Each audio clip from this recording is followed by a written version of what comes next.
भारत में 2000 साल पहले आचार्य चरक हुए। वो फिजियोलॉजी, डायग्नोस्टिक्स और एम्ब्रियोलॉजी के स्पेशलिस्ट थे। उनकी रिसर्च और नॉलेज का भंडार चरक संहिता में मिलता है। इस्लाम से कई सदियां पहले चरक संहिता में शहद की किस्में, नए और पुराने शहद के गुण भी लिखे हैं। शहद खाने से किस किस बीमारी का इलाज होता है ये भी लिखा है। अरब में फूल नहीं थे। नबी ने फलों पे मधुमक्खियों को बैठे देखा तो आयत बन गई कि अल्लाह ने मधुमक्खियों के दिल में ये बात डाली कि फलों से शहद हासिल कर और अल्लाह के बनाए रास्तों पे चल। अब सोचिए कि क्या मधुमक्खियां फलों से शहद हासिल करती हैं? बहुत सारे मोमिन अक्सर इस हदीस के बारे में कमेंट करते हैं कि नबी को कैसे पता चला कि जिस्म में हड्डियों के 360 जॉइंट होते हैं। मेरे चैनल पे दर्जनों ईमान वाले पुरानी रट लगाते हैं कि कुरान जैसी आयत बनाकर दिखाओ। गारे हीरा की हदीस में खदीजा भी नबी से कहती है कि अल्लाह आपको जलील नहीं कर सकता। 6 बिलियन लोग जो इस्लाम को नहीं मानते, क्या वो झूठ पे जिंदगी गुजार रहे हैं? मान लो कि अगले 10 सालों में 30 लाख लोग इस्लाम कबूल कर चुके होंगे, तब तक करोड़ों मुस्लिम इस्लाम छोड़ भी चुके होंगे। इंकलाब आने वाला है। ये एक एथीस्ट चैनल है जो इस्लाम की सच्चाई मुस्लिम लोगों तक पहुंचाकर उन्हें ह्यूमैनिस्ट और रैशनलिस्ट बनाने की कोशिश करता है। हमारा मकसद मुस्लिम लोगों के प्रति किसी तरह की नफरत फैलाना या उन्हें नीचे दिखाना नहीं है।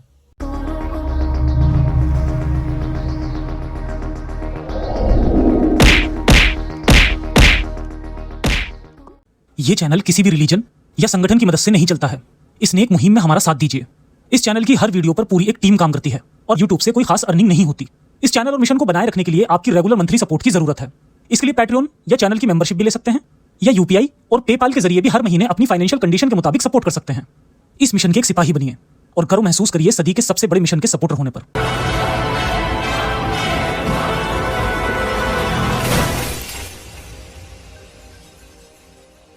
जय हिंद, जय इंसानियत।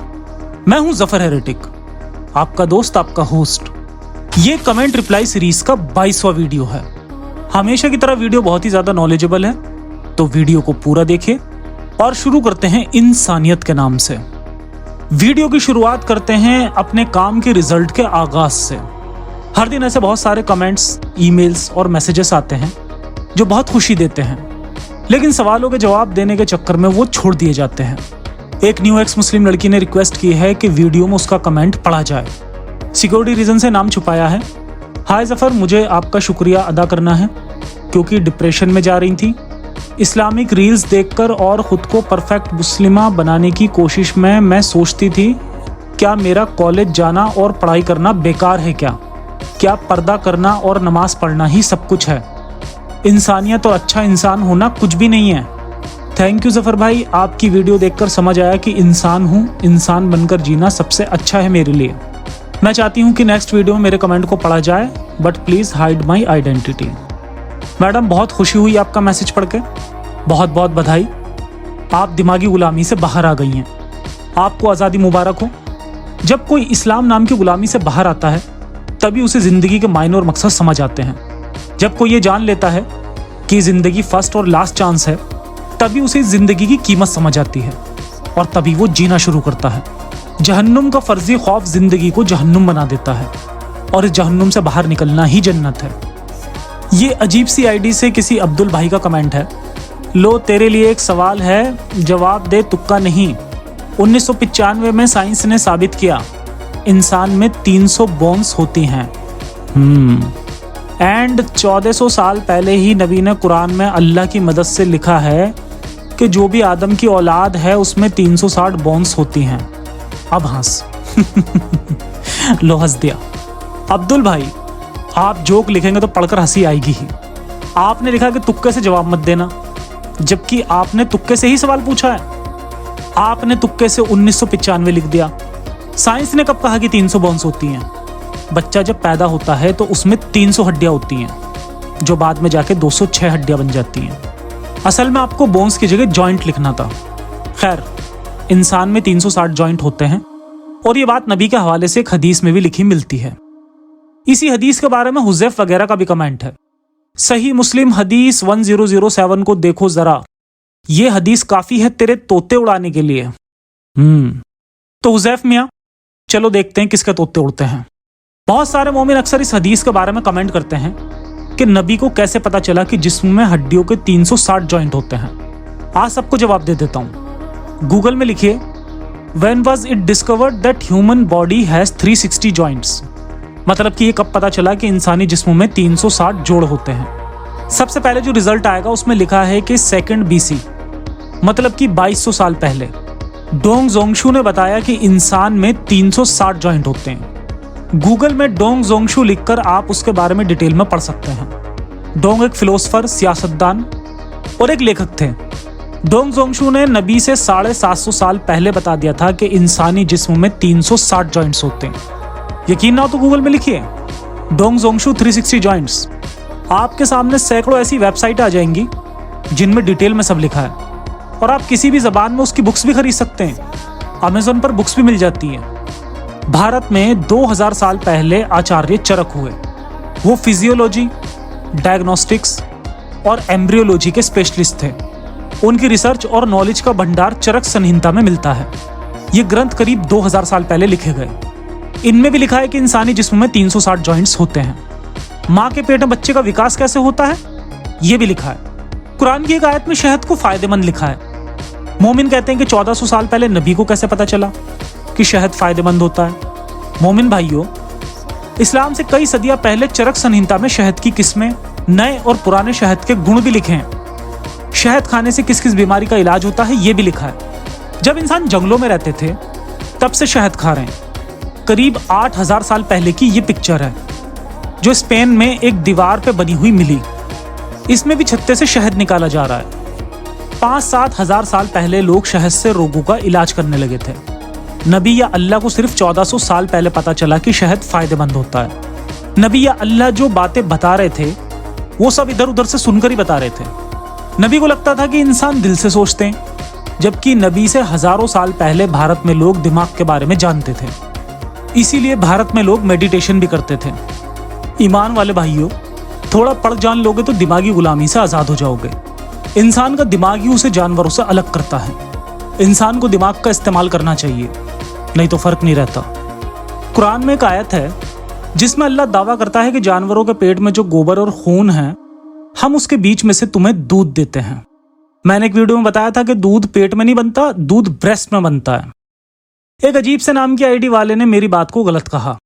तू अंधा है भाई, हदीस में लिखा है कि उसके बीच में से दूध देते हैं, ना कि पेट से दूध देते हैं। बनता तो पेट में ही है, दूध भी जफर ब्लाइंड। मुझे एक बात समझ नहीं आती कि मोमिन भाई अपनी आईडी में असली नाम क्यों नहीं लिखते। खैर, अब जिस भी आईडी में नाम नहीं होगा मैं उसे अब्दुल भाई ही बोला करूंगा।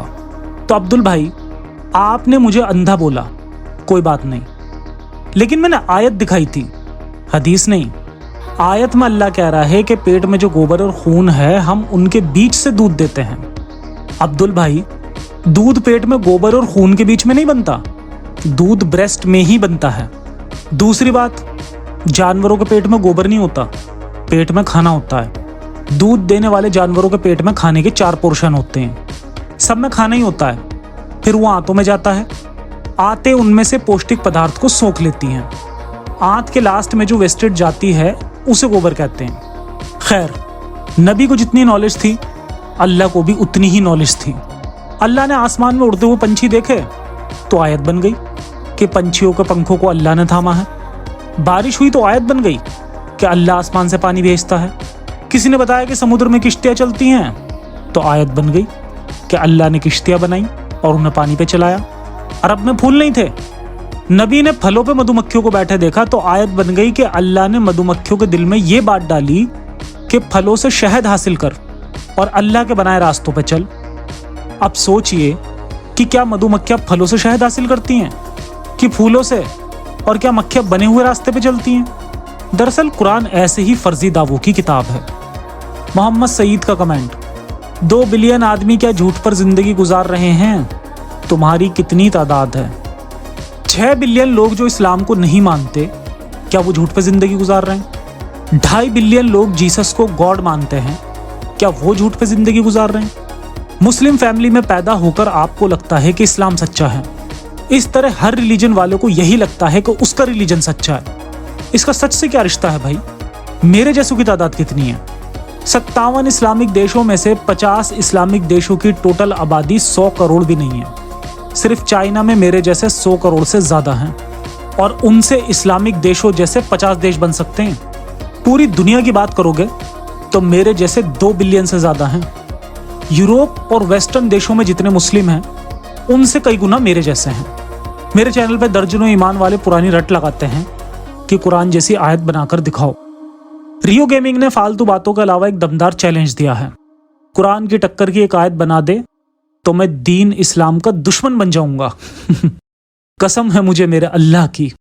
गेमिंग मियां मान लीजिए एक शायर है जो शायरी लिखने के दस्तूर नहीं जानता, बातें भी बेकार लिखता है।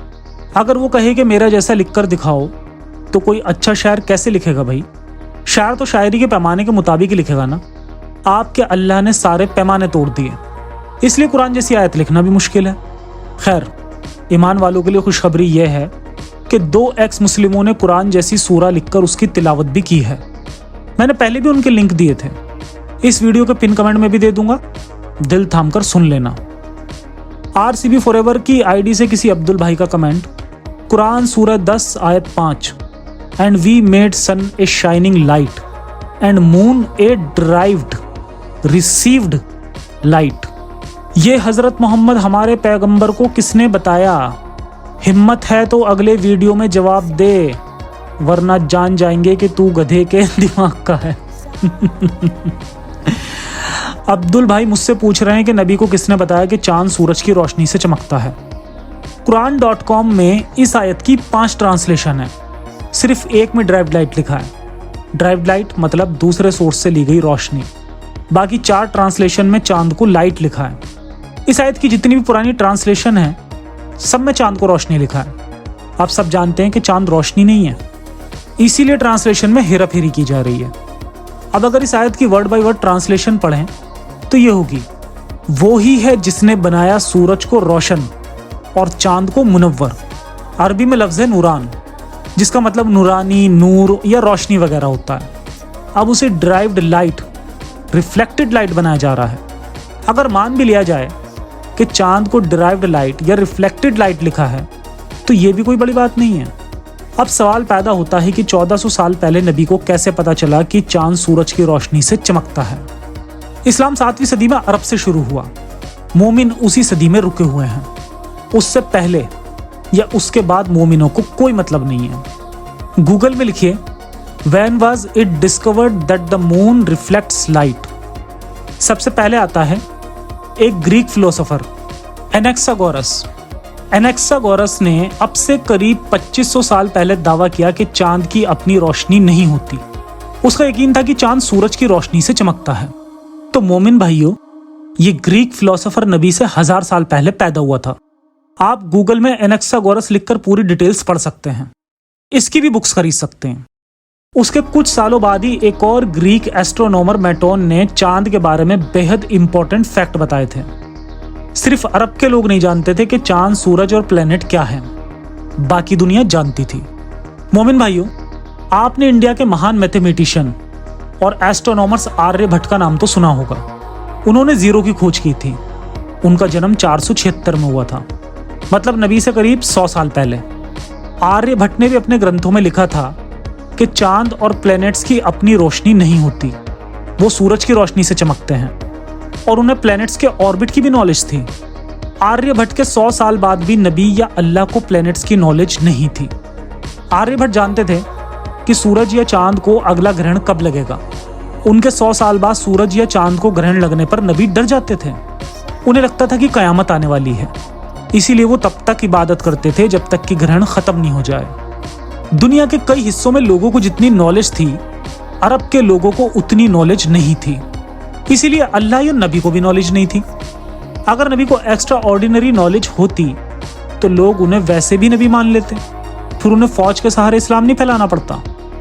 शौकत अली का कमेंट, अक्ल से महरूम जफर, साइंस की बहुत कम इल्म इंसान को जफर बनाता है और साइंस का बहुत ज्यादा इल्म इंसान को मुसलमान बनाता है। अल्लाह तुम्हें न्यू हिदायत दे। शौकत अली जी, जब मुस्लिम घर में बच्चा पैदा होता है तो सबसे पहले उसके कानों में कलमा पढ़ा जाता है, आज़ान दी जाती है। 10 साल का होने तक उसके दिमाग में अल्लाह का खौफ, कब्र और जहन्नुम का अजाब भर दिया जाता है। उसे जिन्न, शैतान, फरिश्ते दिखा दिए जाते हैं। 15 साल की उम्र तक बच्चे को कट्टर मुस्लिम बना दिया जाता है। मुस्लिम बनने से पहले बच्चे को साइंस का इल्म कब देते हो? शौकत भाई, नेक्स्ट कमेंट में बताना कि मुसलमान बनने के लिए साइंस की कौन सी डिग्री चाहिए होती है। जब किसी को ईमान की दावत देते हो तो क्या साइंस की डिग्री देखते हो? आपको साइंस की कितनी नॉलेज है उसका भी नमूना दिखा देना। प्राइमरी स्कूल के बच्चे भी जानते होते हैं कि हवा कैसे चलती है, बारिश कैसे होती है, मौसम कैसे बदलते हैं। आपको भी पता हो तो लिख देना। कुछ दिन पहले पाकिस्तान में एक टीचर लॉ ऑफ ग्रेविटी पढ़ा रहा था, उस पर इस्लाम की तौहीन करने का इल्ज़ाम लग गया, इसलिए उसे गोली मार दी गई। इस्लाम और साइंस का यही रिश्ता है। खैर, आपने अच्छा जोक लिखा। नेक्स्ट कमेंट में लिख दीजिए, नासा का फुल फॉर्म है नौशाद अली शौकत अली। अज़मी बॉय का कमेंट, 15 लाख नॉन मुस्लिम हर साल मुस्लिम बनते हैं। सुधीर चौधरी आज तक, अल्हम्दुलिल्लाह, इस्लाम जिंदाबाद, अल्लाहू अकबर। मुन्ना, क्या आपने सुधीर चौधरी का शो देखा था? 5 साल में 13 लाख बोला था या 1 साल में 15 लाख बोला था? खैर, फैक्ट चेक करना शैतान का काम है, इसलिए ईमान वाले फैक्ट चेक नहीं करते। ये शो की पिक्चर है, स्क्रीन पे लिखा है कि 2015 से 2020 तक 13 लाख लोगों ने इस्लाम अपनाया। मतलब 5 सालों में 13 लाख लोगों ने इस्लाम कबूल किया। इनमें से 4-5 लाख तो अमेरिका की जेलों में मुस्लिम बने होंगे, जो कि मैंने पीछे एक वीडियो में भी बताया था। दरअसल बुरे लोग बुरी आइडियोलॉजी ही अपनाते हैं, अच्छे इंसान बुरी आइडियोलॉजी को ठोकर मारकर अच्छी आइडियोलॉजी अपनाते हैं। मान लो कि अगले 10 सालों में 30 लाख लोग इस्लाम कबूल कर चुके होंगे, तब तक करोड़ों मुस्लिम इस्लाम छोड़ भी चुके होंगे। इंकलाब आने वाला है, झूठ के खंडर गिर जाएंगे, एक्स मुस्लिमों का सैलाब आने वाला है। मोहम्मद आसिफ का कमेंट, कुरान की सबसे पहले उतरने वाली आयत इकरा है, जिसके मायने पढ़ो भाई पढ़ो। मोहम्मद मियाँ, गारे हीरा में जो बंदा नबी से मिला था, उसने जब इकरा कहा था तब वो आयत पढ़ने को कह रहा था। उसने ये नहीं कहा कि जाओ किसी स्कूल में जाकर पढ़ना लिखना सीखो। वो कोई फरिश्ता नहीं था, वो एक सिरफिरा बंदा था जो कि नबी से बदसलूकी कर रहा था। इसी वजह से नबी डरकर कांपते हुए घर आए थे। गारे हीरा की हदीस में खदीजा भी नबी से कहती है कि अल्लाह आपको जलील नहीं कर सकता। मतलब साफ है कि उस बंदे ने नबी को जलील किया था। तो मियाँ, पूरी हदीस को पढ़ो, और पढ़ो उस कुदरत के नाम से जिसने अक्ल देकर जानवरों को इंसान बनाया। अक्ल का इस्तेमाल करो। AR कैमरा नाम की आईडी से अब्दुल भाई लिखते हैं, काफिर मुझे कुरान में कमी बता। दूसरे ही कमेंट में अब्दुल भाई लिखते हैं, तू होता कौन है सच्चाई दिखाने वाला काफिर? अब्दुल भाई, खुद ही लिखा कि कुरान में कमी बताओ, और फिर कहते हो कि तू होता कौन है सच्चाई दिखाने वाला। सीधा बोलिए कि हमें कुरान में कमी नहीं देखनी। कमी देखने से ईमान में कमी हो जाती है, सच्चाई जानने से दीन झूठा साबित हो जाता है। एक ये शेख वगैरह आईडी से कमेंट, तू एक दिमाग से बीमार इंसान है भाई, तेरा कोई इलाज नहीं। शेख मियाँ, मैं आपके कमेंट का जवाब नहीं दूंगा, मैं आपका कमेंट दोबारा पढ़ देता हूँ। तू एक दिमाग से बीमार इंसान है भाई, तेरा कोई इलाज नहीं। माया का कमेंट, हमारी अल्लाह हमारी मर्जी, हम माने या ना माने। तू होता कौन है बोलने वाला? माया मैम जी, आपका अल्लाह आपकी मर्जी, आप मानो या ना मानो, मैं कौन हूँ रोकने वाला? मैंने आपको कब कहा कि मत मानो? मेरा चैनल, मेरी मर्जी, मैं चाहे कुछ भी बोलूं। मैंने आपको कब मजबूर किया कि मेरा वीडियो देख लो या मेरी बात सुनो? आफिया परवीन इस्माइली के साथ लिखती हैं, व्हाट नॉनसेंस, तुम्हें नहीं करना फॉलो मत कर, ये बकवास क्यों कर रहा है? आफिया परवीन जी, आपके कमेंट में ही रिप्लाई है, व्हाट नॉनसेंस, आपको नहीं करना मुझे फॉलो मत करिए। ऐसे कमेंट क्यों करती हैं? आफिया जी, अगर आपको मेरी बातें नॉनसेंस और बकवास लगती हैं तो सुन क्यों रही हैं? मेरी वीडियो देखना कोई दीनी फर्ज तो है नहीं। रज्जाब का कमेंट, तुम्हें इतना ही पता है इस्लाम के बारे में, तू और हम डिलीट करते हैं। आप क्या डिलीट करना चाहते हैं भाई? मैं तो 1400 साल पुरानी फाइलें डिलीट करता हूँ ताकि दिमागों में नई फाइल्स डाउनलोड हो सकें। वैसे मुझे पता है आप मुझसे डिबेट करना चाहते हैं। रज्जाब मियाँ, जब तक आपकी अकल आपके ईमान से डिबेट नहीं करती तब तक डिबेट करने का कोई फ़ायदा नहीं है। जब अकल ईमान से डिबेट करती है तब सच और झूठ के फ़र्क का पता चलता है, तब झूठी फाइलें डिलीट हो जाती हैं। मोमिन भाइयों, इस्लाम एक बंदे की मेंटालिटी है। मक्का वालों ने भी इसे मजबूरी में कबूल किया था। ये इंसानियत विरोधी आइडियोलॉजी है। लोग इसे अल्लाह और जहन्नुम के खौफ से फॉलो कर रहे हैं। आज की दुनिया में परफेक्ट मुस्लिम होना बहुत मुश्किल है। ज्यादातर मुस्लिम इसी गिल्ट में रहते हैं कि वो इस्लाम को सही से फॉलो नहीं कर पाते। इस वजह से उन्हें जहन्नुम का अजाब डराता है और वो डिप्रेशन का शिकार होते हैं। ज्यादातर मोमिनों के कमेंट में जहन्नुम जरूर होता है। वो खुद तो जहन्नुम के डर में जीते हैं और वो मुझे भी डराना चाहते हैं। इस फर्जी जहन्नुम ने ही मोमिनों की जिंदगी को जहन्नुम बनाया हुआ है। इसी खौफ ने सोच समझ को ब्लॉक किया हुआ है। मैं चाहता हूं मोमिन इस झूठे खौफ से बाहर निकलें, तभी उनकी सोच समझ आजाद होगी और तभी वो समझदार इंसान बनेंगे। आज के लिए इतनी डोज काफी है। जल्द मिलते हैं नई वीडियो के साथ। ब्लाइंड फेथ और कट्टरता का विरोध कीजिए, रैशनैलिटी और ह्यूमैनिटी को सपोर्ट कीजिए। सलामत रहें। इंसानियत हाफिज।